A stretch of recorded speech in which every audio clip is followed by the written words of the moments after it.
So, welcome back. I hope you had a good lunch.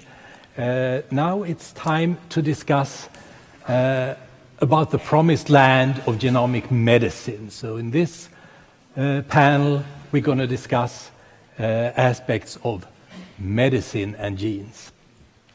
And in this first panel, we are going to talk about where are we going in genetic medicine.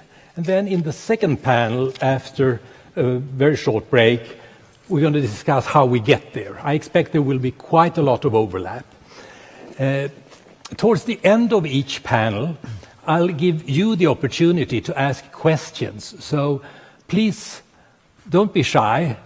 You have a unique opportunity to ask some of the world's experts. So use the opportunity, raise your hand, and I think there will be microphones here. So keep that in mind. Our panel for the afternoon's first session is Professor Andrew Fire from Stanford University, Nobel Prize in 2006 in medicine for RNA-dependent gene regulation. Professor Yoshihide Hayashizaki from the RIKEN Preventive Medical Innovation Program here in Japan. And then Professor Richard Roberts, who gave a plenary this morning and who works with the New England Biolabs in the United States and was awarded the Nobel Prize for the discovery of gene splicing and the mRNA editing principle, split genes in 1993. And then Professor Kohei Miyazono, who was also in one of the morning panel, and who is an expert on molecular cell biology and growth factors, and also the dean at the University of Tokyo. So let's look at the promises of genomic medicine. And if you do that, an obvious question is, now we know all the genes in the human genome. We still don't have that much therapy based on it. So, Dr. Miyazono, why does it take so long to get from gene to medicine, from gene to therapy? Okay, yes. So we know the whole genome sequence of humans, and we thought that the cancer therapy and other therapies may be facilitated in a short period, but that is not the case. And the one reason is that maybe many diseases are not induced by single gene alteration, but probably the complicated abnormalities in several genes. And for example, metabolic diseases or autoimmune diseases are not induced by single mutation or gene alteration. And that is the reason why it took some time, took a long time for gene to the real treatment. But on the other hand, we have some clear examples that whole genome sequencing is used for clinics. For example, lung adenocarcinoma, people have found that genes, many tyrosine kinases are mutated, but histologically, by microscopy, it looks the same. But the gene mutations are very different between different patients. And if one tyrosine kinase is mutated, one can use a specific inhibitor for such patients. And sometimes another protein kinase is mutated, and then one can use another type of tyrosine kinase inhibitor and so on. So we are gradually started to use this information of the whole genome sequencing. But of course, people expected much more rapid progress, so it may be people think that it is taking a long time, but I think we are gradually proceeding for therapy, I think, yeah. So that means that knowing the genome was necessary but not sufficient. Yeah, but not sufficient. And for example, we heard about this gut bacteria and also epigenome. Maybe we will discuss about that and so on. Such a kind of informations are probably also important for us to use this information to the therapy in the future. Yeah. What would you advise young scientists going into research to focus on? Should they go for the large-scale omics, or should they go for deducing mechanisms by hypothesis-driven experimental research? Big scale or small scale? Well, that's a good question, and it depends on each scientist. And myself, I prefer to work on function of proteins or phenotype and so on. But some other people are more interested in big science, whole genome sequencing, and so on. But it depends on each scientist, I think. Yeah, and both are important, I think, and interesting. Yeah. Dr. Roberts, what's your advice? I think it's always good to go after problems that look as though they might be soluble. So I think, the human genome sequence provided a framework. Incidentally, as you may or may not know, we still do not know the complete human genome sequence many years after it was declared to be finished. So there are still gaps and still things that we don't know there. But I think what it does, you have to think it provides a background. It tells you what needs to be explained, because basically here in the human genome sequence, you have everything that you need in order to explain how human cells work. But as I mentioned this morning, there are a lot of things that interact with human cells, including many bacteria. And we know that there are bacteria that can cause cancer, and we, in some cases, have a vague idea of how that works. Most of the time, we don't really know how that works. And so for me, I always like the idea of operating on a small scale where you can go after particular mechanisms. And again, as I said this morning, we do all of this sequencing, but we get no closer to function in many cases. And we need to be doing genetics, and we need to be doing biochemistry in individual situations to try to work out how all these gene products work, so that we can come up with a framework, and eventually, maybe one day, we will be able to do systems biology and understand how the systems work. But I think we are so far away from it at the moment because we don't know a lot about most individual genes. Dr. Hayashizaki, you've spent a lot of time and effort on large-scale genomics research and led much of that. What's your thoughts here? Especially in my case is a transcriptome. But I think large-scale approach and hypothetical-driven approach, both of them are very important. I think we need both. Okay, so from the beginning, so when we started the genome approach, omics approach, so there are lots of arguments appeared. But I think finally, once we established the, let's say, database or such kinds of large-scale such information, so it will be a really good, big help for hypothetical-driven approach people. So the scientists, research. So I think so in terms of the approach, so we need to have both.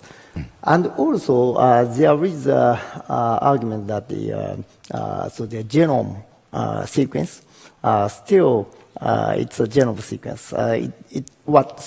This is so in this morning Rich discussed about that. But I think yes, just sequencing the whole genome, so maybe just by their sequencing, it doesn't tell so much, yes. However, if we go into the more another omics area, so for example, so transcriptomics and the epigenome and the proteomics, metabolome, so those kinds of information will give us what's going on inside of the cells and our body. This is it will tell us the mechanism of the biological phenomenon. So from this standpoint, so we need to also take both. So I think such a general approach is very important for science history. So your strategy would be to go from genome, you've already gone to transcriptome, but now to proteome and identifying all the proteins in the cell or in the organism? clearly, okay, the regulation of the cell function is going on at the various level. For example, proteome, clearly that at the translation level, it is regulated, and modification of the proteins or something. So all of them, we have to have analyze from the all of the viewpoint. And then going to lipidome, metabolome. Oh, you go to where does it end? Yeah, so okay. After that, maybe those kinds of areas needs to be analyzed. Yes, the answer is yes, I think. Okay, but none of that really gets you to the function of these proteins. You know, at the moment, the only way we can get a function is really one protein at a time. Oh, that's right. That's right. So this is the hypothetical driven, right? But to promote, facilitate the hypothetical driven type approach, I think such as a platform, large scale approach is I think required, clearly. The large-scale approach is providing the map or the dictionary, perhaps, of all components. Yes. But then you need to figure out what they're doing. So how good are we at predicting by computer models? Is it helpful, or do we still need to do the experiment? It's helpful. It's really helpful. So let's say I disagree. I think you're totally wrong there. Okay, if you look in GenBank, where you see the computer predictions of function, 40% of the annotations in GenBank are wrong. Okay, the number of times you find incorrect annotations, and the reason, there's a very good reason for it, and that is because we don't have what I call the gold standard set of proteins, where we know the sequence and we know the biochemical function. That does not exist. I think in the database there are some incorrect data, incorrect information. So this will really bad. We have to very careful for this point. But he's, I think, how can I say? So the researcher against the such a large scale style. But this is, I think, it's not. It has not only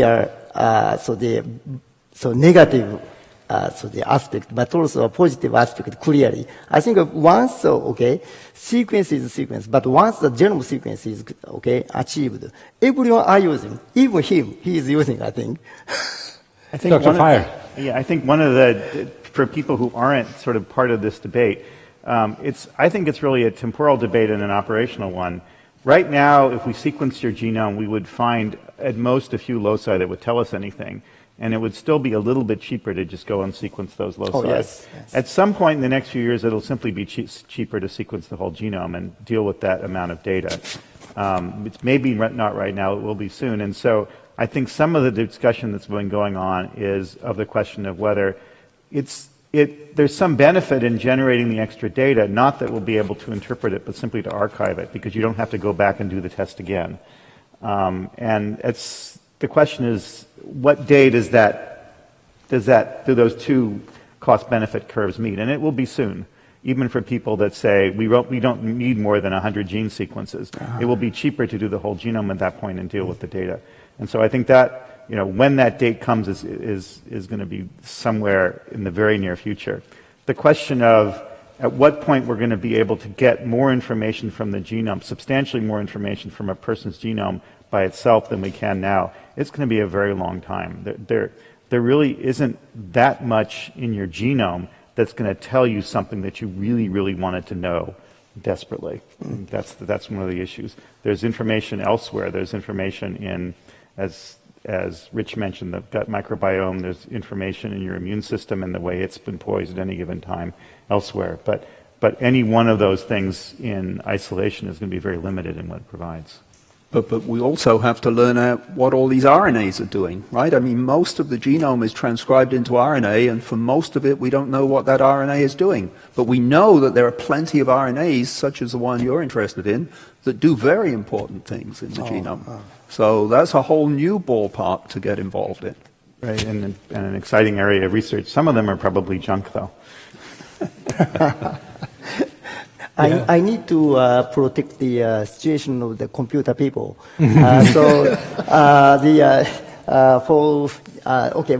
have a sequencing, so they always we are asked, by the hypothetical driven researchers, to extract the what is the information and knowledge from the sequencing. But to do that, I think computational approaches are very important. So for all of you computer science students, anybody who can program a computer in the audience who's studying biology, you're very valued, because whether it's someone working on a single gene or a single protein, or whether someone is trying to interpret all the genomes of everybody that's come into the medical center in the last 10 years and been sequenced, somebody's going to need to know a lot of computing. For those of you in the audience who are avid students and don't know how to program a computer, it's time to take that summer course in programming. You have taken it? Oh, you have it in the family, don't you? I teach it. You're welcome to come. Great. To take that summer course. Dr. Roberts.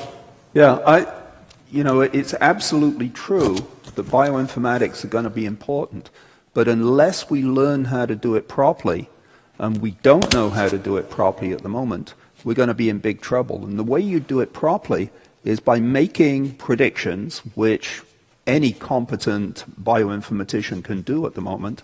But unless you test those predictions and find out whether they're true or not, you're going to get nowhere. And this is the problem at the moment. We are not doing the tests. Wow. We're not finding what I call the gold standard set of proteins where we really know, yes, this protein does this does this does this.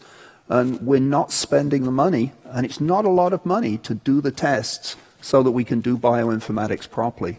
I see this as a huge bottleneck at the moment. Very, very disturbing, to me at least.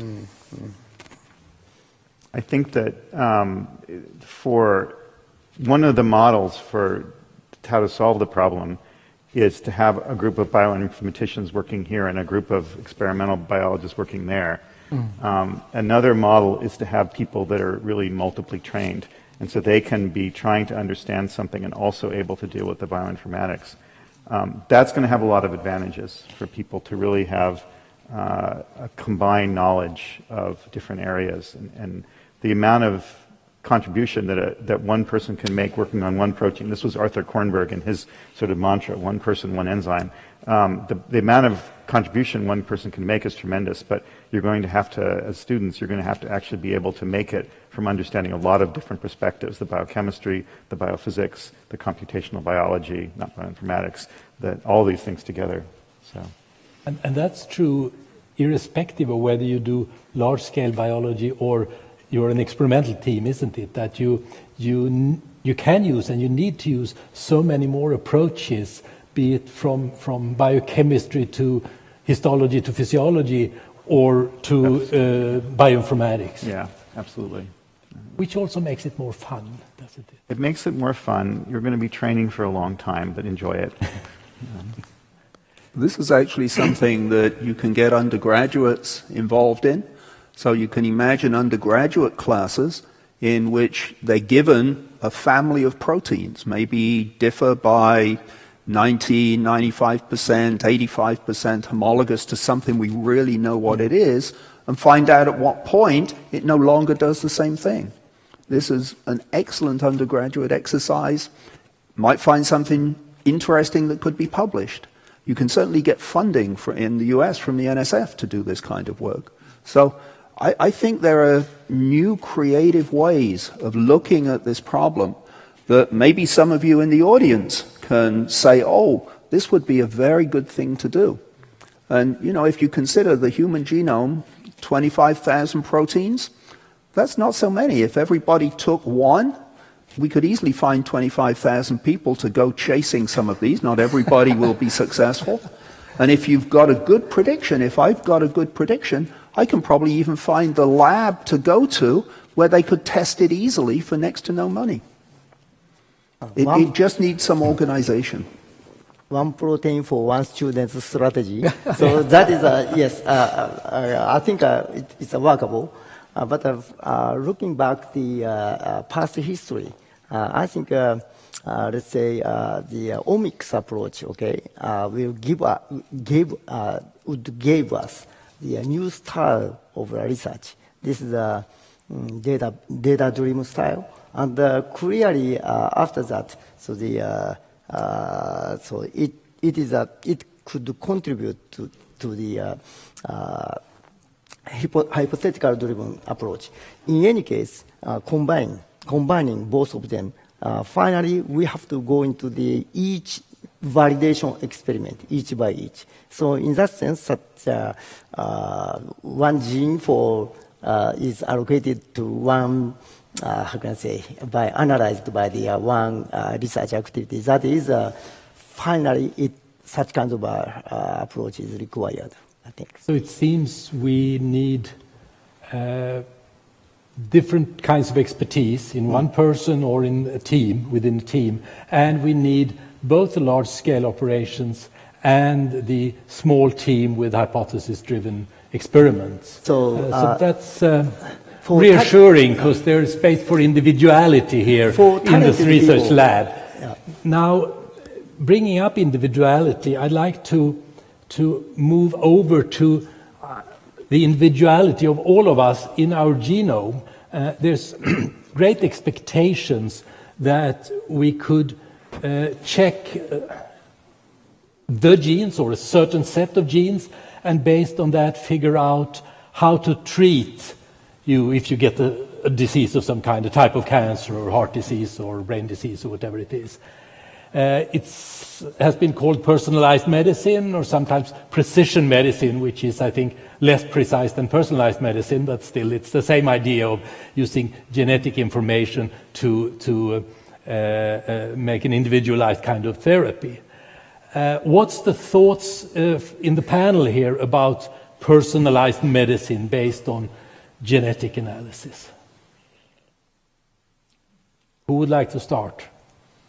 There are certainly examples where genetic markers can be used and should be used in the prescription of certain drugs, for instance, of pharmacogenetics. That said, they're remarkably few and far between at the moment. It's not that there's a torrent of things that have come out. There's a smallish number of things that have come out. And the question I think that people are trying to get at now, and it's a very important question, is that the tip of the iceberg, or is it really much more complicated than that? And again, the genome sequence won't be enough to be able to prescribe things. You actually need a physician who's going to pay attention to somebody in every case. So I don't know. We also need to work out how the drugs work. So for aspirin, we still don't know how it works properly.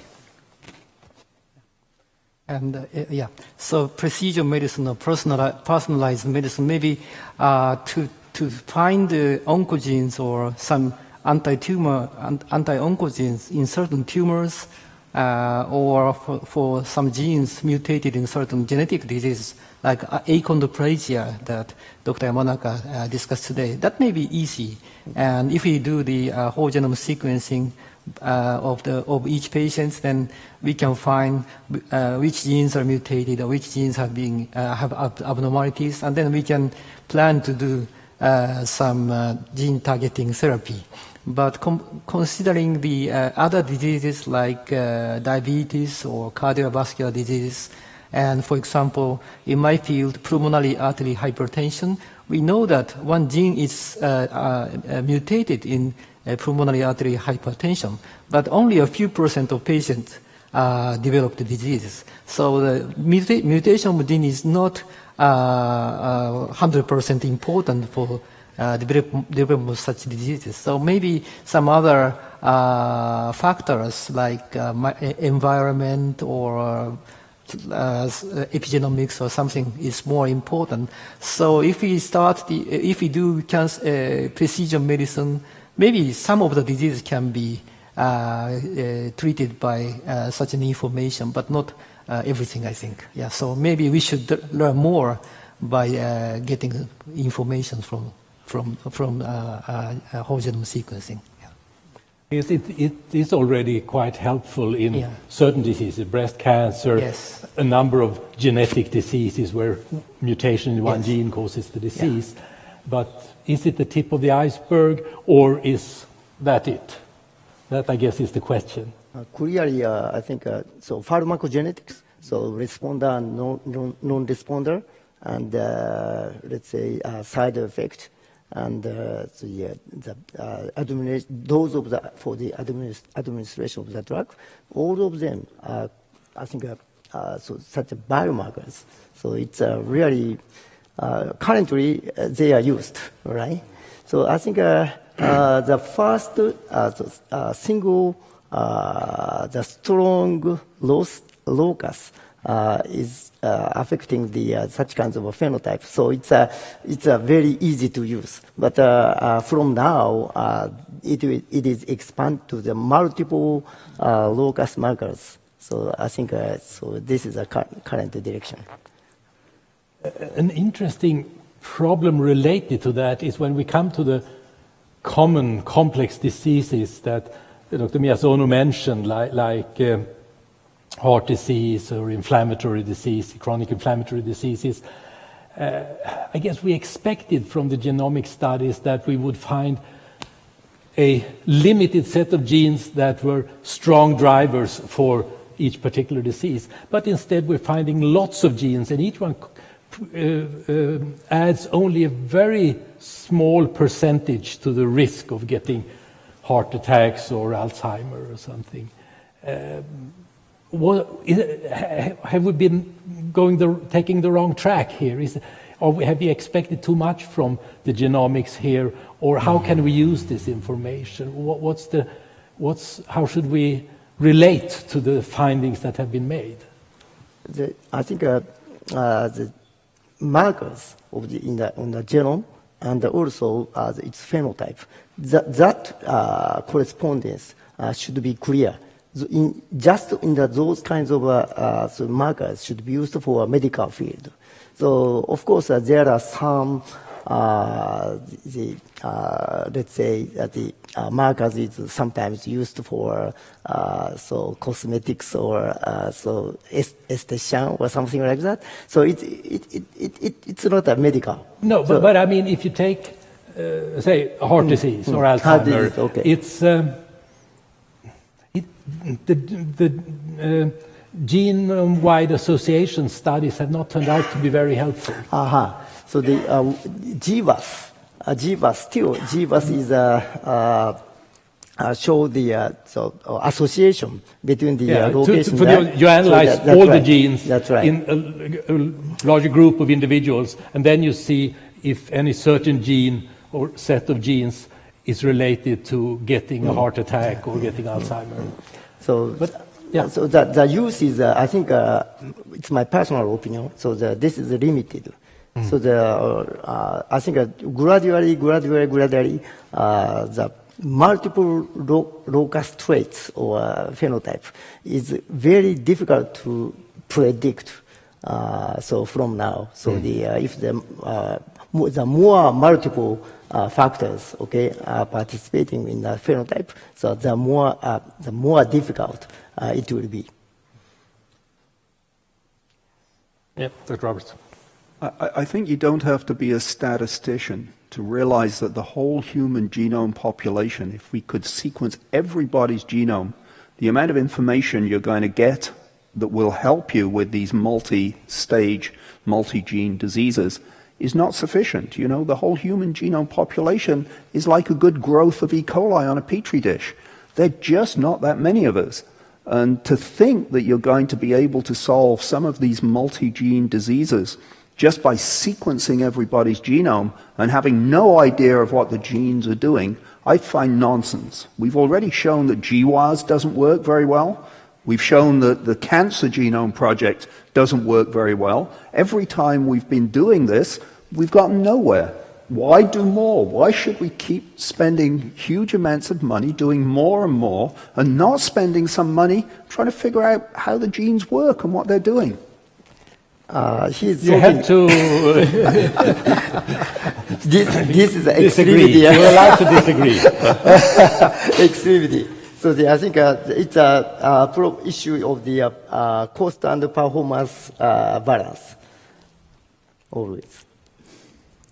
Yeah, I mean, we learned some things, haven't we? For instance, prediction of breast cancer. It's a major breakthrough. The relationship between the innate immunity and inflammatory bowel disease is another example. Could I ask a question about the BRCA gene? How often are people diagnosed with the BRCA gene and don't get breast cancer? That is, there is some other factor which ameliorates the effect of the BRCA gene. Do we know the answer to that? I don't. Anyone here? Anyone in the audience? I think You know. yeah, Good. yes. Let's hear. Because in the last year, the news of the Angelina Jolie, appeared. So we checked it. So in Japanese population, around 4% of the total people has the mutation of that. That mutation that is associated with breast cancer. Yes. And 0.6% out of that, so that didn't have cancer development. That is a current data. So it's among those that have the gene, it's only a small fraction that don't get cancer. Yeah, don't get cancer. So it's quite a strong predictor. Yeah. But maybe this 0.6% that don't get it, maybe there's a gene there that is doing something interesting that will tell us why they don't get it, and that will give you an alternative therapy perhaps. Instead of getting your ovaries out and having your breasts removed, maybe there are alternative ways to mitigate the dangers of the BRCA gene. But doesn't this example show that we need the large-scale studies? They've been very helpful because now if you are a woman who happen to have that mutation, you can get preventive surgery and avoid getting cancer. But then, of course, science must take the next step and use the knowledge to develop better therapy in the long run than surgery. I hope there aren't any surgeons in the audience here. So we probably need both. But this brings us over to the issue of gene-environment interactions, I think, because the genes are there, but the environment is such a strong influence. And if you look at disease, it clearly predicts as well as the genes. I mean, take smoking and several types of cancer, heart disease, lung disease, and so on.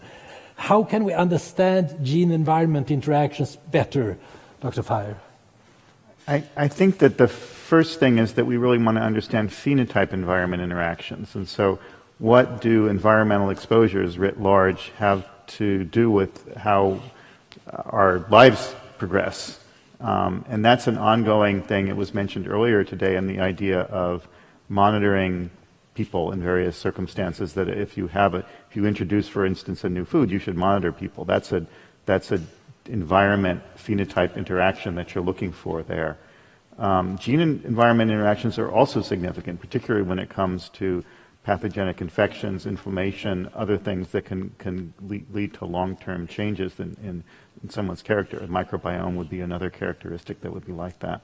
And I think we're very early in that. If we can quantify and characterize the environmental interactions, we'll be at somewhat of an advantage.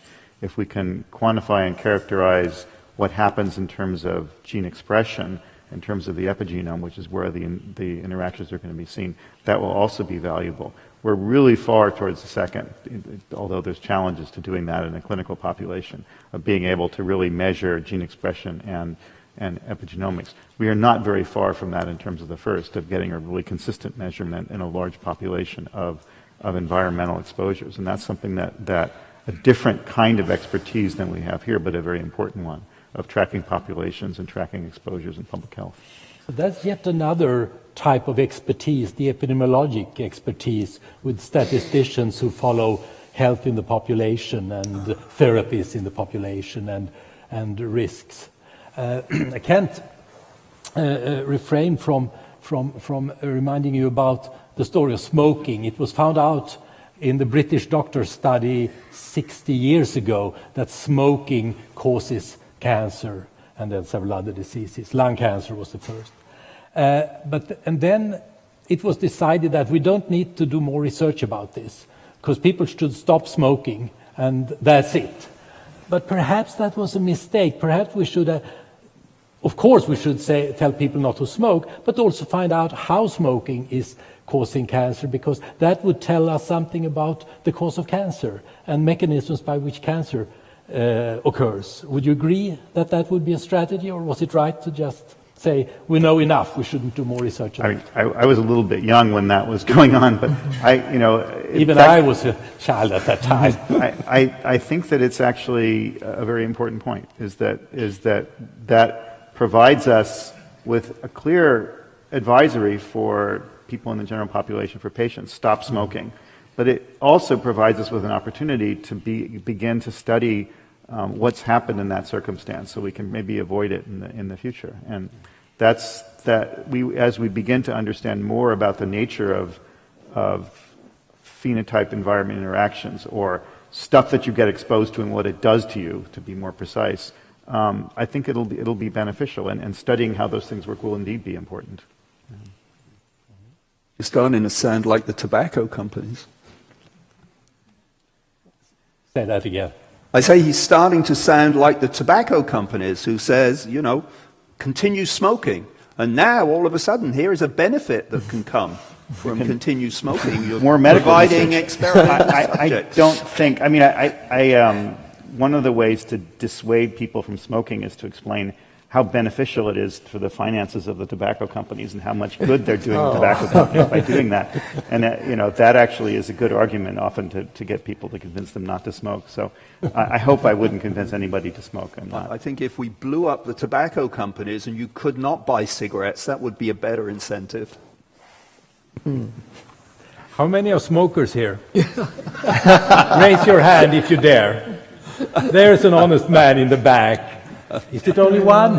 I think you are not really honest, some of you there. But that's all right. Now you got the message. Unless you want to, unless supporting the tobacco industry financially is your main motive, you should quit smoking.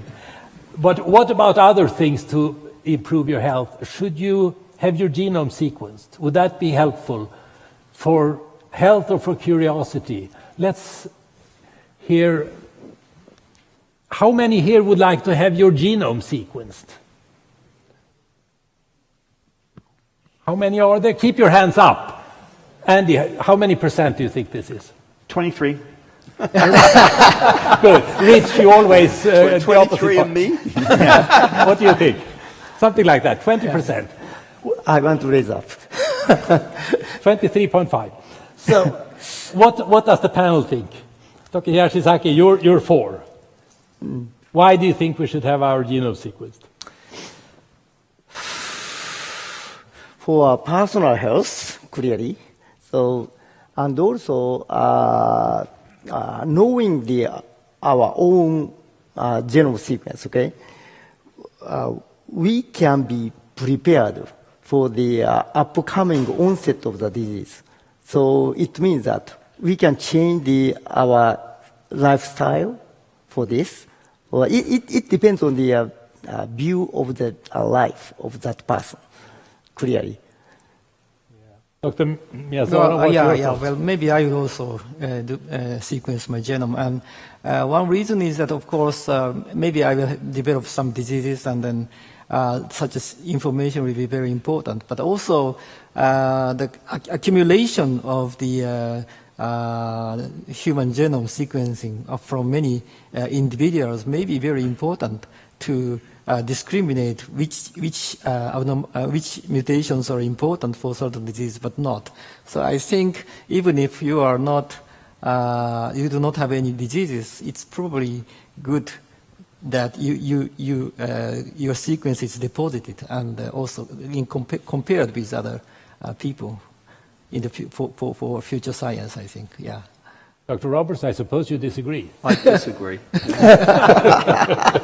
For me, the problem is that you do not get enough really valuable factual information out of your genome, right? The amount of information that ends up being useful in some sense is extremely limited, very, very limited. So I discover I've got Huntington's gene. That's not going to help me. Yeah? There's nothing I can do about it anyway. And I think for a number of genes, that's true. I mean, I much prefer an approach in which if something goes wrong, let's find a way to treat it. And one of the things that I'm really impressed with these days is the fact that for patients who have certain forms of cancer, and it's only been done in a few cases, you can actually isolate some cancer cells that are freely floating around. You can grow them in the lab. You can make phage display antibodies that are absolutely specific for that cancer. You can put the antibodies back into the person, and in many cases you cure the cancer. That strikes me as a lot better than trying to figure out what my genome makeup is and whether or not I'm going to get him, whether I'm going to get cancer. I prefer just to take my chances. Yeah. I've always been lucky in life, and I'm going to continue to hope that holds. To give the audience a balanced view, maybe we should say that immunotherapy for cancer has been quite an uphill struggle over several decades. But now it seems to be now working. We have promise, right? Particularly with maybe not so much with individualized therapy yet. We'll have to wait the clinical trials, but it looks promising. Dr. Fire, your genome. That on a population level, cost benefit, there's a benefit to in some individuals who either have a family history that suggests that a genome sequence would be valuable, or who have specific conditions that suggest it. Indeed, some tumors, I would do it. An average person in the population, I don't think it's going to be valuable in a cost benefit. So what's valuable at the moment, what I think makes sense, is to do sequencing on individuals that are clearly at some risk and where there's some potential benefit of knowing that information, and then have enough control sequences, which is a large number, but still not everybody, to be able to interpret that information. And I think with that information we can go forward and make some decent decisions about how to use sequencing in the clinic, and also begin to build as much of a framework as we can for interpreting the sequence data that we could get out of it. So to test high-risk individuals, and perhaps to test specific genes in groups of people, that would be what you would advocate. Specific genes and control genomes of people that don't have a high risk would also be valuable, or people with high risk that don't come down with disease. They're all important things that the statisticians will needle us about, and they should. At this stage, let's see if there are any questions from the audience. I'm very curious to see. Yes, we have questions over there. Do we have microphones? Right there. Sorry, I'm Larissa Koglik from Nature Publishing Group Japan, and as the panel has nicely displayed, is nowadays there's more data available than ever before. I mean, we've moved on from the Human Genome Project, the 1,000 Genome Project, and just recently we published the Epigenome Roadmap. Now, with this massive amount of data available, what I would like to know is, or actually ask the opinion of the panel is, how do we deal with this massive amount of data, and what kind of, if at all, useful and applicable information can we extract from data? And on that background, I'd like to ask for a comment on how can we maximize the applicability of this information in realizing a sustainable approach to personalized medicine, and what the pitfalls and what the possibilities are. Thank you. That's quite big questions, and I think we've actually touched upon them and tried to elaborate on them to some extent. But let me ask Dr. Harisaki, how can we handle all these huge amounts of information that's coming out? So it's getting more difficult and more difficult. So the amount of the data is so really huge. So I think still to maximize the use of the such a data. So the currently the knowledge about the function of the SNPs is now going so exponentially increased. So I think it will be so everyone are discussing here about the significance of the sequence. Okay, so but I think that opinion will be really changed after the getting the more knowledge.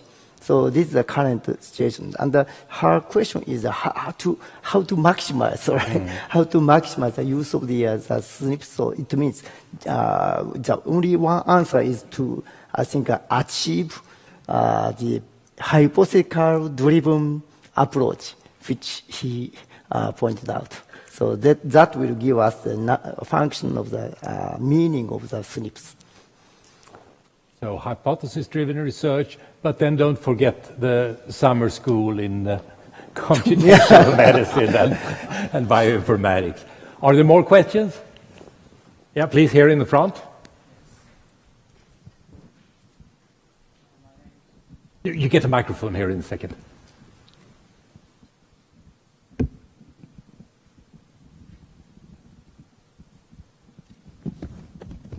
My name is Ohashi from Toray Industry.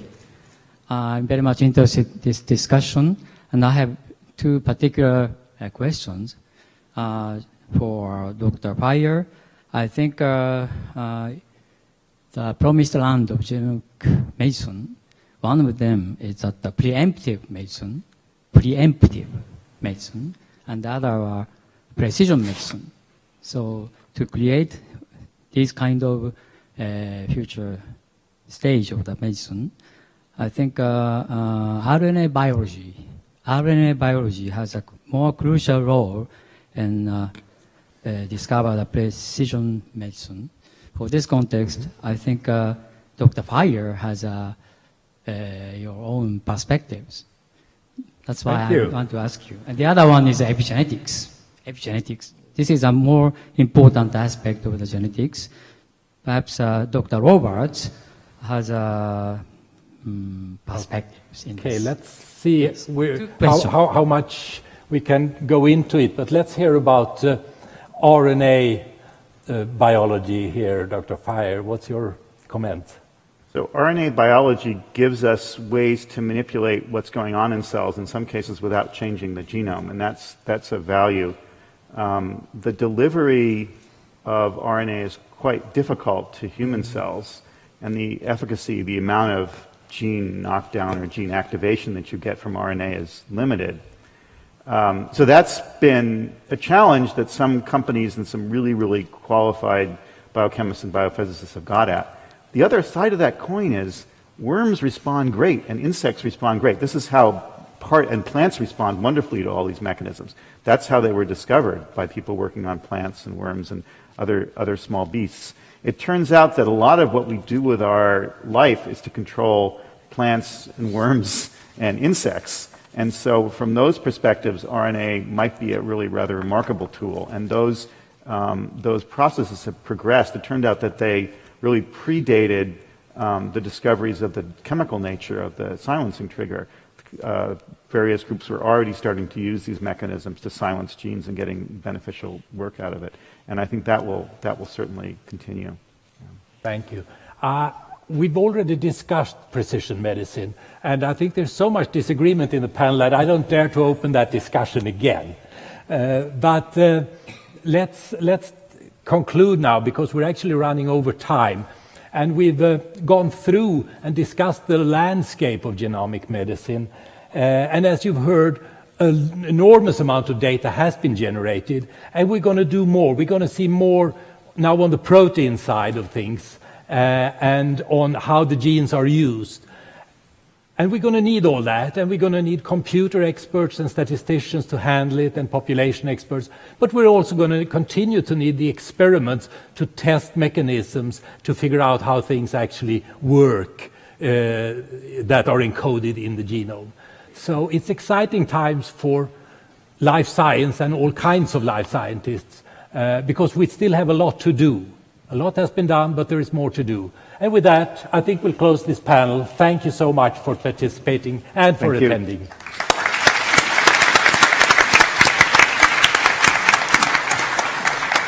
And now we'll have a short break, I think, before we move on to the next panel in this room, where we're going to talk about how to get to the promised land of genomic medicine.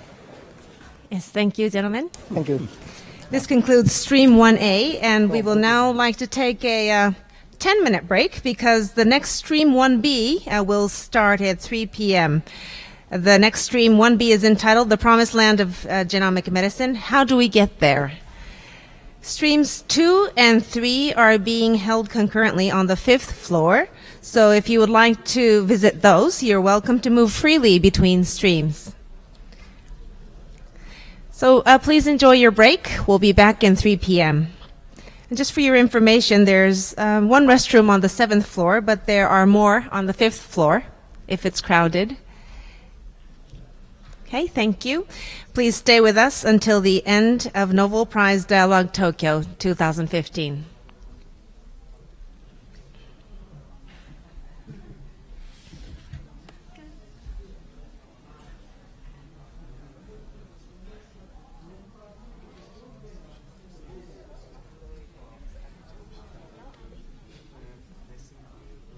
I don't think that ever before have such an extraordinary group of experts from across the science and society interface been gathered together in a meeting that is free, open to anybody to attend. To have this critical mass of laureates together, I'm almost thinking that they might disappear in a black hole. Communication is the whole thing. It's a luxury to have all these people that have so much knowledge. Ideas and innovations and thoughts from such a distinguished panel of Nobel laureates and others. The utmost of the mix of both researchers and policymakers and industry in the same room. In a democracy, I believe that unless you inform the public, you're really not going to provide a basis for policymakers to take initiative. This extends what the Nobel Prize is about, which is a celebration of science and ultimately how science can be useful for society. I believe knowledge and science in general can only thrive if it is questioned. I'm also happy to have the opportunity to raise my own questions. I think it's a very valuable get-together and a very, very rich dialogue, I must say. I think Nobel Dialogue is a very, very creative idea. Anything that actually advances intelligent discussion, I think is something I'm glad to support, and that's why I'm here.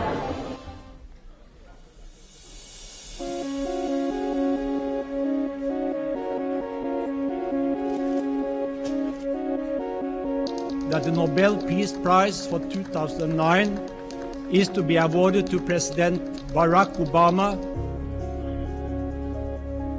I believe that peace is unstable where citizens are denied the right to speak freely or worship as they please.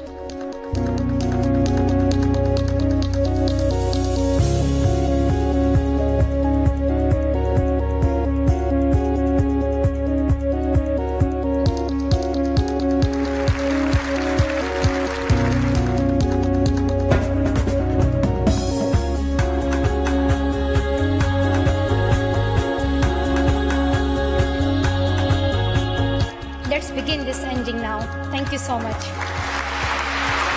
Thank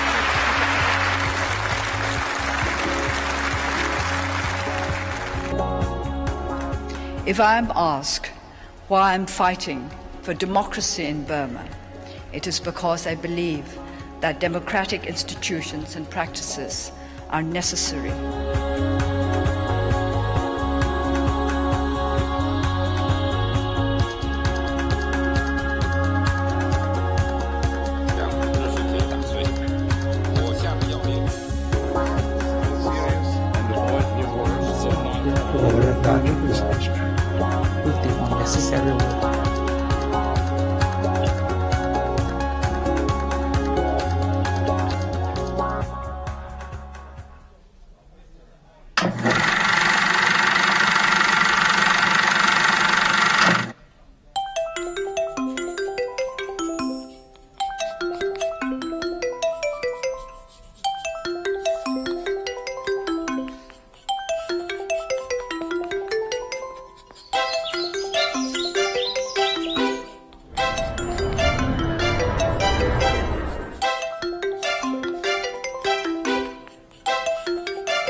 Ladies and gentlemen, thank you very much for coming to the Nobel Prize Dialogue Tokyo 2015.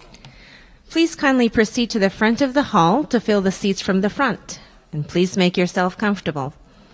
Smoking is not allowed in this venue. Please use the designated smoking areas if necessary. Please turn off your cell phones or switch them to silent mode. We also request that you refrain from bringing babies or small children with you. For translation, we have English-Japanese simultaneous interpretation today. The receivers are being handed out at the entrance, so please pick one up if you wish. Japanese is on channel 1. English is on channel 2. After the session, please remember to return the receivers at the exit, and please make sure that you do not take the receivers with you. Wi-Fi is available in this venue. This dialogue will be live streamed over the internet. Please access the official website of the dialogue to view the live stream. In case of an emergency, please wait for instructions from our staff. You will be given directions for evacuation. The next Stream 1B is scheduled to begin at 3 p.m. Please wait shortly until we are ready to begin.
Hello again. I'm happy to see that so many of you are coming back and joining us for the second panel.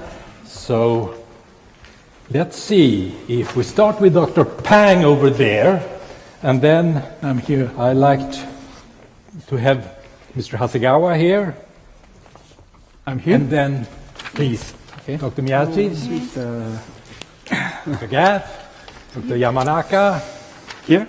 Yes, please. Okay, so slightly different. Yeah, we do it in a different order just to confuse ourselves. So, welcome back. In this panel, we're going to ask, where are we going with the knowledge from the genetic revolution? And, sorry, how do we get there? I've been doing too many things today. And with me, I have here on the podium Dr. Shinya Yamanaka, professor in Kyoto, who gave a lecture this morning and who received the 2012 Nobel Prize for discovery of induced pluripotency and stem cell biology. We have Professor Clara Gaff from the University of Melbourne and the Walter and Eliza Hall Institute. She's an expert in genetic counseling and genomics in clinical practice. We have Mr. Yasuhiko Hasegawa, who is the chairman and chief executive officer of Takeda Pharmaceutical Companies and listed as one of the most influential people in biopharma of today. We have Professor Tomoka Miyachi, who is at Takushoku and Keio universities and an expert in health economics and particularly insurance, the health insurance system. And finally, we have Professor Tiki Pang from the National University of Singapore. You met him this morning when he discussed biobanks in developing countries and aspects on global health. So that's our experts, and we'll do as in the previous panel, that towards the end, I'll give you in the audience opportunities to ask questions. So think about some questions while you're listening to the experts. So let's start, and I'd like to ask Dr. Yamanaka, DNA sequencing has become 1 million times faster and a lot cheaper in the last 15 years. How should we use the opportunity? Well, thank you very much. That's a good question. Well, actually, I hope you agree that I'm an expert on stem cell biology. I agree that you are an expert on stem cell biology. I think many people would agree on that. Thank you very much. But I am really just an amateur on sequencing. So it's I'm very similar to most of the audience. However, very recently, I had to study. I had to use next generation sequencing machine very heavily in order to help Dr. Masayo Takahashi to evaluate her pigmental epithelial cells prior to transplantation. We are in charge of evaluate everything by using next generation sequencing machine. So I can explain how it works. May I use like 2 or 3 minutes? I think it's good to know. I think there's some misunderstanding about how we are now about sequencing. So, our sequencing, each of our cell has approximately 3 billion letters of information, a huge information. I heard it's equivalent to one very thick dictionary. So that's our blueprint.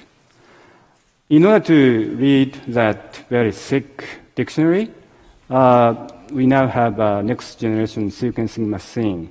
And it's said we can read the entire dictionary within a day or 2. Well, it's true to some extent. If you may think that we scientists are reading that thick dictionary from the beginning, from page 1 to the last page, 1,000, whatever, letter by letter. But that's not the case. What we are now doing with next generation sequence technology, the step 1, we cut out that thick dictionary into a very small pieces. Each piece consists of only 20 or 30 letters. So just using scissors, cut very thick dictionary into many billions of small pieces of letters. It's like a jigsaw puzzle. Then, by using $1 million machine, we can read all of those very short letters simultaneously within a day or 2. So that part we can for sure do in 1 day or 2. But as you can imagine, it's just it doesn't make any sense. It's just millions of letters, millions of pieces of jigsaw puzzles. Step 2, you have to assemble all of those millions of pieces back into one dictionary. That's where we need a computer. So supercomputer can do it. Probably it takes a week or two. So it's not one day. It takes at least 1 week to assemble all of those data. However, the dictionary has many pages almost identical. Like 20 pages, 30 pages, look like almost the same page. So that means even with the supercomputer, we cannot be 100% accurate. Even supercomputer make many, many mistakes. That's our limitation. So even with the supercomputer, I think we can cover up to 50 or 60% of whole genome with 100 accuracy. Other pages are full of mistakes. Okay, that's one limitation. Then, even after assembling all of those data into one dictionary back again, we don't know what they mean. To me, it's like reading Greek. Some words I can understand, but most words, it's just Greek to me. So please understand that's where we are now. We can sequence those billions of small tags, small pieces in 1 day, but we cannot. There is a huge gap between those data and functional biology. So that's what we really have to do something, in our very updated science. We do need to work more. Could I ask you, that was a beautiful description of this complicated technology. How did you use it in the project to develop new therapy for eye disease? So the number one priority is to detect any cancer-causing mutation genes. Many cancers are caused by mutations in some important oncogenes or tumor suppressor genes. But we found it's very challenging. We found that each of our cells, regardless how normal or how sick they are, each cell has already acquired many, many mutations compared to our own fertilized eggs. Each cell, by the age of 50 or 60, each cell must have undergone at least 20 or 30 times cell divisions. And after each cell division, each cell does acquire many mutations. So, and again, we don't know which mutation is good, bad, and which mutation does not cause any diseases. So we are still lack of that kind of information. So that's why we found that it is still very challenging to predict cancer-causing risk by simply sequencing whole genome. Will this be a limitation for stem cell therapy, for iPS cell therapy, if you are an adult and you have accumulated mutations in your cells? If you just rely on sequencing, that's true. But in addition to sequencing, we can test those cells in many, many different ways. For example, we can use animal models. We can transplant, like in the case of Masao Takahashi, she generated patient retinal cells, and she transplanted those cells into mice and rats and observed those animals for up to 1 year and 2 years. And she did not observe any tumor formation. So from those animal studies, we thought these cells must be safe. But in addition to that, we did sequencing. We did perform whole genome sequencing, but we found at this moment safety testing in animals is much more reliable than just sequencing the whole genome. After 10 years, 20 years, I hope the scenario will be totally different. But quality control is essential then for also for iPS cell Exactly. therapy. Any kind and of cell the therapy. classical approach with Yes. animal experiments and cell culture experiments At this are moment. still the gold standards. Mhm. So that's beautiful examples of how to use the new genomics in medical research. If we move to medical practice, Dr. Gaff, we discussed in the previous panel here, I asked them if they thought we should have our genome sequenced, and there were mixed opinions. What's your thoughts? You're advising patients on genetic counseling, and you're evaluating genetic counseling. What's your advice here? You see more of this than most others. I think it's important to make a distinction here between sequencing a patient who is likely to have a genetic cause to their condition and a healthy person who is interested in having whole genome sequencing in order to find out about their future risk of disease. And where medical practice is at the moment is very much around people who have a condition now and looking in the way that's just been described for what that cause might be. And even then, only on average maybe 1 in 4 people who are very likely to have a genetic cause to their condition have that cause or change, the genetic mutation or variant, whichever language you want to use, found. And so even when we're very confident there must be a change there, we're not yet able to find it all the time. And when we do find all of the different sorts of changes, some of which we know cause the condition, others which we're not sure or not, we really rely on the presentation, the sort of symptoms or signs that the person has to match up whether this particular change we've found might cause this person's condition. Is that gene, is it biologically plausible that this gene might be involved in causing this particular condition? And they're very involved discussions that we have once we get the results back from the laboratory. They're very involved discussions that include the bioinformaticians, the diagnostic scientists, as well as the clinicians involved in the care of the patients.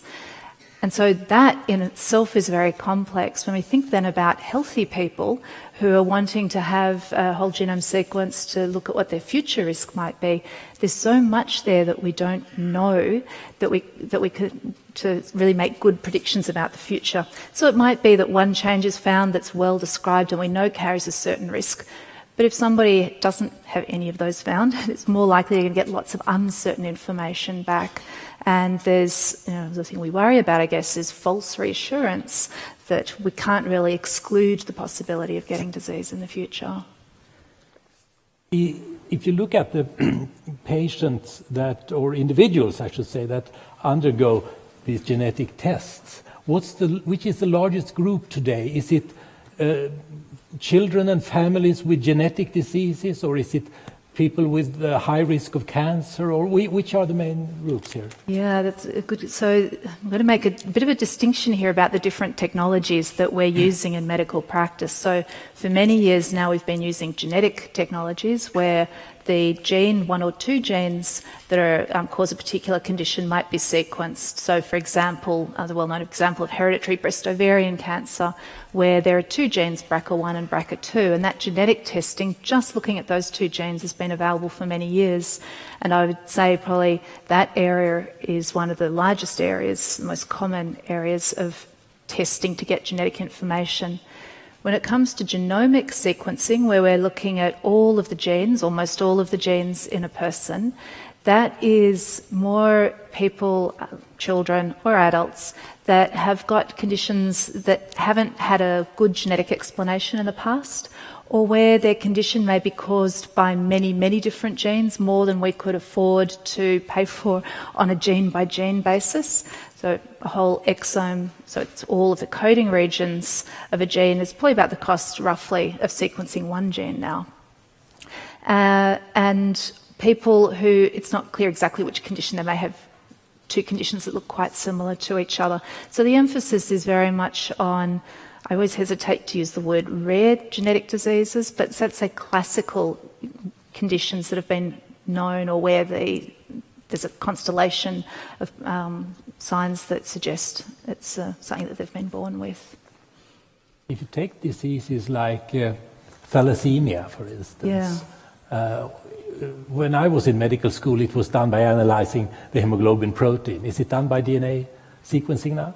It's still done by looking at the blood profiles first of all, and then if somebody has the markers in the blood that suggest they've got thalassemia, then they do DNA sequencing to try and find the precise cause of that condition, which means that then other options become available, like carrier testing to see if other family members may also be carriers. Not that they'll be affected by it, but they may then hand it on to their children or have a child with thalassemia. Do you think we should screen for more mutations than we do? So I think it's really important that the option of screening is there, and I think one of the challenges is to have people engaged enough to take this testing up. There are population screening programs around the world, in Australia as well. Our experience has been that we have to really work quite hard to get people interested in those tests. You know, we've tried various ways in the workplace, in schools as well, doctors' surgeries, but usually it's once people fall pregnant that they start worrying about what the effects for their children might be, and they become more interested in testing then. And then it can be, and thalassemia is a good example of that, it can be quite a rush to try and find the cause. But what about screening in the entire population, screening all the newborn children, for instance? So I think newborn screening generally is very important to find children early in order to help prevent future complications of disease. At the moment, newborn screening is very focused on conditions that are present during childhood and where there's something that can be done to prevent the onset of that. So metabolic conditions in particular. There's a lot of debate about genome sequencing of newborns because not only might you find out about conditions that will affect that person as a child, but also as an adult, and that's very controversial. Should we know as a child what risk we have for future diseases, or should we wait until we're adults to make that choice ourselves? And this has been a really hot area of debate and argument. My personal view, I guess, is very much influenced by my role as a genetic counsellor, where I see people that, as adults, that find it hard for them to make that decision whether or not to have testing. And many people who are in a position, again, I'll come back to the hereditary breast ovarian cancer example, many people choose not to have a test for hereditary breast ovarian cancer, to do the checkups knowing they may have a risk because they have a family history, but not to know for certain, whereas a reasonable proportion, but certainly not necessarily the majority, will choose to know for certain whether or not they carry the gene. But then, of course, that brings other uncertainties like, will they develop cancer or not? Will it be breast or ovarian cancer? What age? What's the right choice for them? Should they have screening or surgery? Genetic testing doesn't provide all the answers. It sort of opens up a whole lot of other questions. Thank you. So, genetic gene testing is an advanced technology that carries with it quite some costs, and to pick up the consequences of it is going to be even more expensive. So at this point I'd like to bring in Professor Miyachi. How can insurance companies handle this? Should we give the insurance companies this information, and how are they to handle it when it comes to health insurance and life insurance? What's your thoughts? Oh, I'm glad you asked that question. Where there are many ethical issues related to genetic testing. For example, can companies refuse to hire someone based on genetic tests? Can private insurance companies charge higher premiums to customers who are at higher risk based on genetic tests?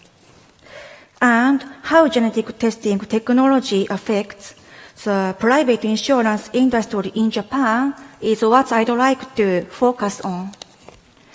Currently, national insurance premiums are mainly based on the income of the individual.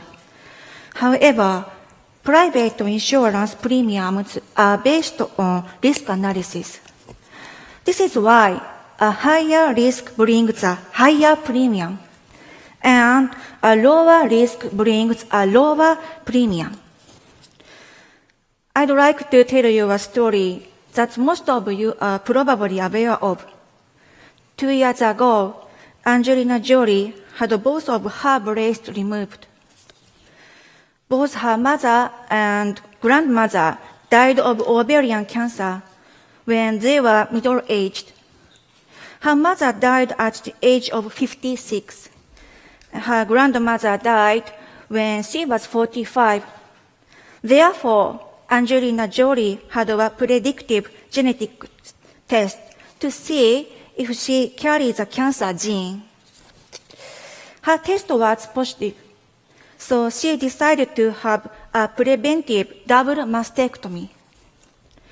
For an individual, one of the benefits of genetic testing is that we now are able to prevent cancer before it appears if we choose. In the past, Japanese people were less interested in genetic testing than Europeans or Americans. But her story had a big impact on Japanese society. This has put a spotlight on genetic testing for the Japanese. This is why Japanese people are becoming more interested in genetic testing, and so it seems that the insurance industry is generally becoming more interested in this as well. However, the problem with this is that the insurance industry as a whole could be discriminatory when setting insurance premiums because of genetic testing issues. If insurance companies use genetic technology in the future to determine whether or not a person qualified for insurance and if the person tested positive for the cancer gene, he or she might not be able to receive private medical insurance, or they would have to pay higher premiums than people with a lower risk. So let's at this stage ask all the members of the panel here, we are all citizens, should we entrust the insurance companies with our DNA data, with our genome? Or should we forbid that usage? As we heard from Professor Miyachi, insurance companies based on risks, and if they know more, they take less of a risk, but we may have, those of us who are unfortunate will have to pay a much higher premium. How should society balance that? Mr. Hasegawa, what's your thoughts on that? In my personal opinion, yes, it is please. a little bit premature to allow insurance companies to have each individual's gene sequence, and because by doing so, they'll find out untreatable diseases, nothing to do with himself or herself. But when you charge, as an insurance company, higher premium, because of that, you have to tell the reason to that individual why you are charging. Why am I get charged higher than others? If it's smoking, that's fine. My addiction or bad practice. But if it's a gene sequence screw up or caused untreatable disease, knowing that make you very nervous and anxious, but not treatable. And on top of that, you end up paying a higher premium. So I don't think it's society or individuals are ready to accept this, in my opinion. Anybody would like to disagree? I think one of the challenges, I'm not going to disagree, I'm going to just maybe expand on the complexities for insurance companies and for people working with patients, sort of talking about these issues with them. In Australia, health insurance is community rated, so genetic information doesn't have an effect, but it does on life and income insurance. And one of the challenges as we learn more about the genome and how disease might be avoided or prevented or the risk of that reduced using that information, we want to make sure that the fear of not being able to get insurance doesn't stop people from having those tests, and that insurance companies are able to recognise not only potentially that somebody might have, if it goes down this path, that they may have a change that increases risk, but also recognise what that person is doing to manage that risk. So in Australia a few years ago, probably 10 years ago now, there was a screening program for hemochromatosis in the workplace. This is a disease there's a build-up, it's got a genetic cause, and it has a build-up of iron in the liver. But you can stop those consequences by having a regular blood collection. And so the geneticists were able to work with the insurance oversight body to make a statement that if somebody, that they should be people that have the genes that cause hemochromatosis, but not yet the condition itself, should be allowed to have insurance or shouldn't have their premiums affected so long as they were doing the regular blood collection to stop the disease from developing. I think that that's going to become more and more important as we learn more about this and as we begin to understand that we all carry risks of disease. So it means that there must be some kind of control of the information or commitment from the from the insurance business to not to use certain kinds of information. Is that your the take-home message here? I think that there needs to be an ongoing dialogue about that. I know the insurance companies would say that people who, if people know they've got a genetic condition or genetic disease and they don't have to tell insurance companies about it, those people are going to be more likely to seek health insurance, and that will therefore have an impact on the health insurance company's ability to manage risk and the calculations that they do. I think there needs to be an ongoing dialogue so that it's not fixed and that the decisions they make have an evidence base underneath them rather than being potentially just reactive. That person's got a genetic change, therefore we have to not insure them or give them a very high premium. Is this something that should be legislated about? Should decisions be taken in Parliament about this? Dr. Yamanaka, what's your thoughts? Well, so I agree with Mr. Hasegawa that at this moment we should not provide genetic information to companies like insurance companies. It's premature. But at the same time, I'm sure I can predict, I don't know how long it will take, but in the near future, I think it's almost impossible to stop this stream. So I can predict that in the near future, those number one prediction that everybody is going to sequence their own genome in the future.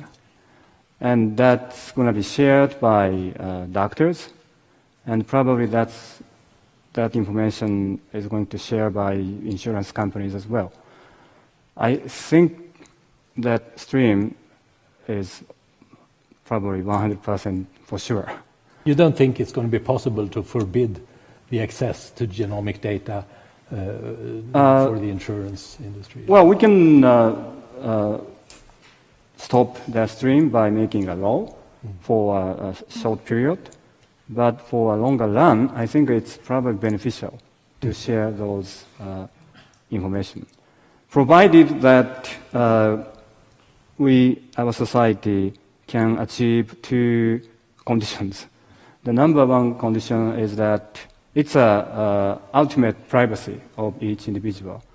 So we have to make it 100% sure that the privacy is reserved. And that second, we really need to understand fully what genetic information means to our health and to our diseases. At this moment, we only know a little about, again, that gap between sequence and phenotype. And I think our society should clearly say that we won't make any prejudice based on sequence data. Because even now we know that everybody has disease-related variations in our blueprint. Nobody can escape from those changes. So in that sense, we are all equal. So we have to understand that. At the moment, I don't think insurance company requests higher fee for smokers, right? If I understand correctly. Maybe in some countries, maybe they do, but in most countries. So some people may think it's fair, but some non-smokers may think it's not fair. We have to discuss among everybody in each society and each culture. So smoking or non-smoking and having some particular genetic variation or not, those are, I think, equally important. So that touches upon the genes and the environment again as important. Mr. Hasegawa. Yeah, I feel comfortable in let my home doctor know about my gene sequence, but not at this point to the insurance company, because that's the concept of insurance is all about. Healthy guys, unhealthy guys, and genetically, young age dying, family, all get together and pool the money to treat or pay the person who gets sick. That's a nature. So until we know the majority of the diseases identified by the gene sequencing are treatable, I don't think insurance companies shouldn't discriminate any individual based on that. And very, very strictly confidential issue should be kept between the physician and the patient. That's my current feeling, because I have same experience. So one time I had a physical check. My doctor said you have a higher probability of having stroke. So is there any way to prevent my stroke? He said no. Then that made me only anxious and nervous. So there is the individual reactions are so important here, and I guess the insurance companies have to be very careful and perhaps controlled, and some kind of agreement, at least in the short-term perspective, would be helpful here. Now, I'd like to move over to therapy. And Dr. Pang, in your lecture, you told us about the biobanks built up in developing countries, and there's quite a lot of activities there. Do you think they will be helpful for developing drugs against diseases afflicting, say, the countries in Africa, malaria, trypanosomiasis, etc.? What can we expect? Yeah, I want to address this issue of how do we get there specifically, and I think there are two sub-questions that comes to my mind. The two sub-questions would be for who, and I think it's also about focusing on the most important problems. And for me, to get there means to focus on problems which have great public health impact, especially in the developing countries. I apologize for that because of my background, but that's particularly where I think the genomics revolution should be focusing on, problems with huge public health impact in the developing world. And I want perhaps to diverge a little bit. We've heard a lot today about personalized medicine, preemptive medicine, some of the other terms that have been used, precision medicines, new drugs, etc. But I think what we haven't mentioned is the importance of the genomics revolution in the context of preventive medicine. And I think that's where, perhaps in the future, where I personally would like to see genomics being applied in a way that we heard about this morning. So, and it is also not just about, as you indicated, discovering new therapies for diseases prevalent in these countries, But it is also about how can genomics make better use of existing interventions. And, you know, having worked for the World Health Organization, I sometimes feel that we forget that so much more impact could happen if we make better use of things that we already have. So I'll just give you one specific example where this could actually make a huge difference. I hope all of you have heard about dengue fever. Severe form is called dengue hemorrhagic fever. The dengue virus was actually isolated in Japan by Professor Susumu Hotta soon after World War II. Now, this is a disease that affects 390 million people there, 390, say 400 million cases every year. And about 40% of the world population is at risk to dengue fever. So 40 years of research, very frustrating, very painstaking research, have tried to develop a vaccine against dengue fever. And at the end of the day, the trick that was crucial was actually what Tim Hunt referred to this morning as very powerful tools. And what the researchers did eventually was to construct a chimeric virus based on the yellow fever vaccine and splicing in some genes for the dengue virus. So without the tools of the genomics revolution, that would not have been possible. To cut a long story short, the latest research have shown a very promising potential candidate vaccine, but the trials have also shown that there are parts of the world where it probably didn't work as well as we expected it to. And I go back to what Rich Roberts said. We know so much about human genome, and yet, like tuberculosis, we know very little about how dengue virus actually causes disease.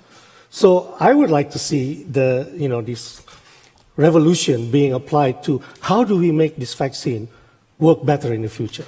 So, I mean, that's just an anecdote where I think, the preventive side of healthcare in the future should also benefit from the genomics revolution.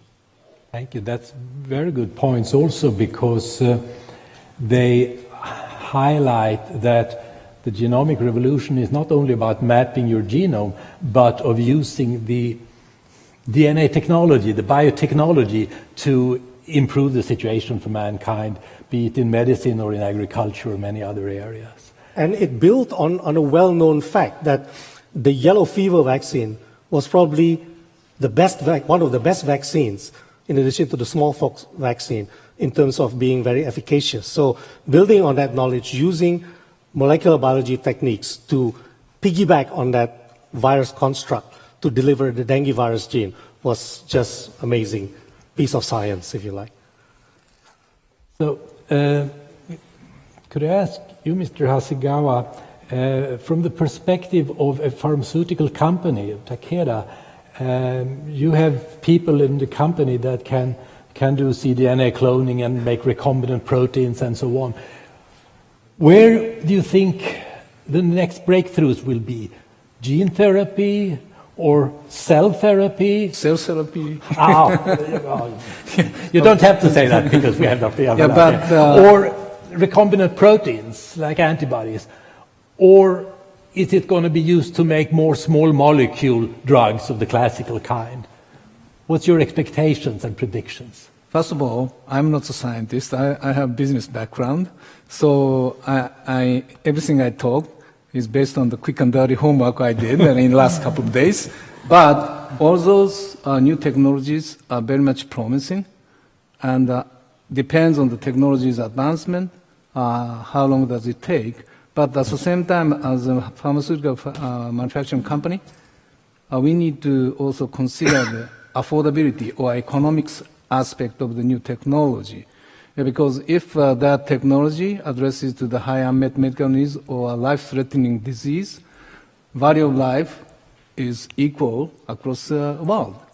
And if only we can offer the new treatment to the advanced country, if we can afford to pay, it's unfair. So that's economic side is also very important aspect. In that respect, even though the gene sequencing or DNA sequencing price reduced significantly last decade or so. But interpreting it and developing medicines from it and bringing those medicines to market is anything but still very expensive, not cheap at all. So we have to work on how to reduce the cost of this DNA sequencing and genomic, medicine development, research and development processes. That's simultaneously we need to do. So that's a challenge we are facing right now. So a conclusion from that would be that in the end you would want your molecular biologists to continue to make small molecule therapies and perhaps also vaccines. Yes. And also, I don't know, allow me to say something maybe out of work from a science specialist perspective, but in my opinion, everything is cyclical. So now, small molecular-based, technology-based products market is saturated, and the biologics are addressing those medical needs. But in the future, I predict, or I think, more advancement of the small molecular technology will address the diseases right now only biologics can address. That's advancement of the technology. So we need to watch carefully what's most cost efficient and address high unmet medical needs. And it's very hard to predict. Maybe short-term future we can, but 10 years down the road, 20 years down the road, it is almost impossible in my experience, based on my experience. It's an interesting perspective that biologicals may not be the definitive therapy, that there may be room for small molecules, which would be an easier way of administrating. Mm-hmm. Now, at this stage, I'd like to invite questions from the audience. We have some questions, gentleman there and lady or gentleman there. We have 3 questions in that area of the room. So, yeah, let's start with the gentleman here in the light suit, please. Machabe Ndubisi, JSPS postdoctoral fellow, Kinki University. My worry about the genomic medicine and the promises it has with regards to a developing country, I would want to ask Pang whether there is whether the international agencies like the World Health Organization, in which way would they help in alleviating the cost of genomic screening or its application in medicine and agriculture in many developing countries?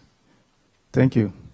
Okay, so genomic screening in developing countries, is that something that should be done? The panel was rather skeptic, particularly the previous one, to genomic screening at all in any country. What's your answer here? I think probably there's probably a slight misperception about the role of international organizations in dealing with issues like should countries do genetic screening. That really is up to the individual countries. The WHO as such tries to set norms and standards, and certainly genetic screening would be one of them. But I don't know, Clara probably would know better whether they have gone to that extent. It's mainly a public health agency, dealing mostly with epidemics of infectious diseases, et cetera, and chronic diseases now, of course. So it is not really within the purvey, but I agree that it should be maybe UNESCO. UNESCO has a very prominent bioethics committee. So it is, it's at the moment not a WHO priority, but I agree that some international organizations should maybe provide some guidance on this. Okay, thank you. Next question. We have 2 more here. I think it's someone there raising. I can't see who it is, but yeah, you get the microphone there. Thank you. I'm Shira Sagi from Israel. I'm an MD PhD student, and I would like to ask about the correlation and the importance of the correlation between the clinic and the basic science in genomic medicine. And specifically for Professor Yamanaka, if you see a contribution of your clinical knowledge, not only as an MD, but also as a practicing clinician in the past, for your current research in stem cells and in genetics? Well, as I mentioned in my earlier discussion, there is a huge gap between clinics and basic research. More precisely, a gap between genome sequencing and phenotypes. So we scientists and physicians need to work very hard to fulfill that gap. It's a very important gap, but it's very difficult. You know, it's easier in like mice and other animals, but in human, it's challenging. One approach is GWAS, Genomic Association study, large scale. Another approach is using iPS cells, because we can make iPS cells with each individual. But iPS cells are just cells. We cannot make running iPS cells. We cannot make organism using iPS cells. So there is a limitation. So I think we do need some kind of breakthrough still in order to connect between phenotypes and genomic variations in human. It's very challenging, but it's very important task. It remains a challenge, yes, to move from the gene to the therapy for the patient. But I think we've seen in this panel that the genomic revolution is not only providing information about our individual set of genes, but knowledge and tools to help medicine in several ways, by this kind of stem cell therapy that Dr. Yamanaka has pioneered, by using the knowledge to develop small molecules, by biologicals at the present stage, by making clever kinds of vaccines to prevent diseases, and that we have all those opportunities, fantastic toolbox to work with. And then the other thing we learned is that in the genomic era, we have new issues and questions to discuss about how to handle the genetic information, who should take the test, how should it be handled in the insurance system, in the healthcare system. We are not provided definitive answers to any of that, but I think it's important to continue the discussion. And with that, I'd like to thank the panelists for an interesting afternoon, and thank you for listening. Thank you. Thank you very much. Thank you. Thank you very much. Pleasure to be with you.